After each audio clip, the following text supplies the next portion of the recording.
Traditional projects have a single long period of product development. At the end of this period, the product is released to the market. At the start of the project, a project plan is created, where each of the project tasks are scheduled.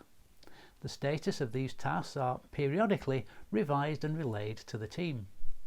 These periodic project plan updates, if left untouched for long periods, can result in impediments not being identified for a significant period of time. When issues are not addressed immediately, this could lead to unwanted delays and additional project costs.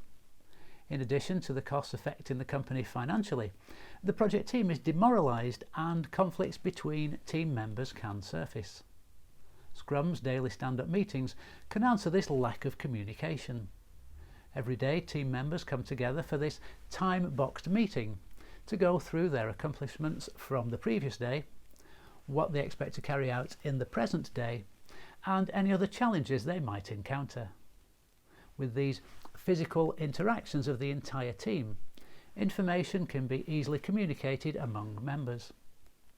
Discussing with one another face-to-face keeps members up to date on the team's status and issues so they can quickly and proactively tackle them.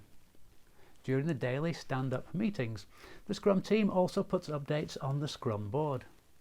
The Scrum board helps the team gauge their project's progress.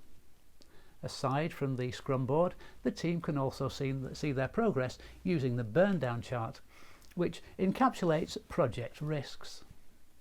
These highlight the important Scrum principle of how working software is the primary measure of progress.